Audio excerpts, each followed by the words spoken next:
നമസ്കാരം, സിറ്റി ന്യൂസിലേക്ക് സ്വാഗതം. കണ്ണൂർ റവന്യൂ ജില്ലാ കേരള സ്കൂൾ കലോത്സവം പയ്യന്നൂർ AKAS GVHSSൽ പുരോഗമിക്കുന്നു.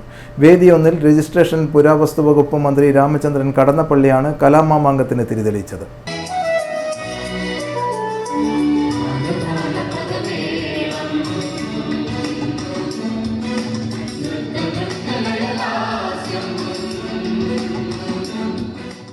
യുവതലമുറയുടെ മനസ്സിനെ ഭ്രാന്തമാക്കുന്ന മയക്കുമരുന്ന് ഉൾപ്പെടെ പലതും രംഗത്ത് വരുന്നുണ്ടെന്ന് മന്ത്രി പറഞ്ഞു. നമ്മുടെ കുട്ടികളുടെ മനസ്സാണ് ഏറ്റവും അമൂല്യമായ നിധി. വളർന്നുവരുന്ന തലമുറയുടെ മനസ്സ് വിശുദ്ധമാകുന്നതിൽ കലാപ്രവർത്തനത്തിന് വലിയ പങ്കുവഹിക്കാൻ കഴിയുമെന്നും മന്ത്രി രാമചന്ദ്രൻ കടന്നപ്പള്ളി പറഞ്ഞു. ഭാവനകളിലൂടെ പ്രകാശം ചൊരിയുന്ന ദർശനങ്ങൾ, കാഴ്ചപ്പാടുകൾ, അതിന് പശ്ചാത്തലമൊരുക്കാൻ വേണ്ടി തന്നെയാണ് ഇതുപോലുള്ള പരിപാടികൾ സംഘടിപ്പിക്കുന്നത്. ജില്ലയിലെ പല പരിപാടികളിലും ഇതിൽ പങ്കെടുത്തിട്ടുണ്ട്, കാണാൻ കഴിയുന്നത്.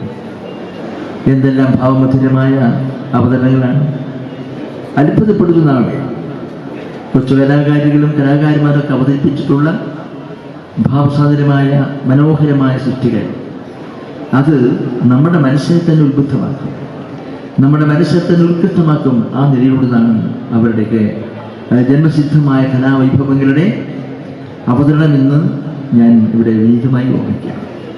അതുകൊണ്ട് ഇത് പരിപാടികൾ കേവലം ഒരു കലാപരിപാടികൾ എന്ന നിലക്കല്ല, നിലമറിച്ച് വളർന്നു വരുന്ന തലമുറയുടെ ഭാവസാന്ദ്രമായ ദർശനങ്ങൾ, അവരുടെ കർമ്മശേഷി സ്വീകരിക്കപ്പെടേണ്ട ഏറ്റവും ഉത്ബുദ്ധമായ ചിന്തകൾ, ദർശനങ്ങൾ, അതിലേക്കുന്ന സമാഹരണമാണ് ഈ പരിപാടികളെന്ന് ഞാൻ ഒറ്റവാക്കിൽ പറയുകയാണ്. കലോത്സവ ലോഗോ ഡിസൈൻ ചെയ്ത പ്രമോദ് വെങ്ങേരിയെ ചടങ്ങിൽ ആദരിച്ചു. TI മധുസൂദനൻ MLA അധ്യക്ഷത വഹിച്ചു.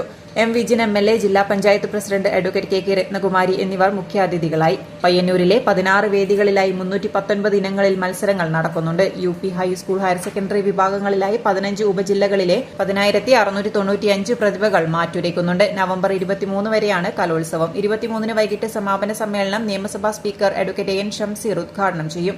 TI മധുസൂദനൻ MLA അധ്യക്ഷത വഹിക്കും. City news, Kannur.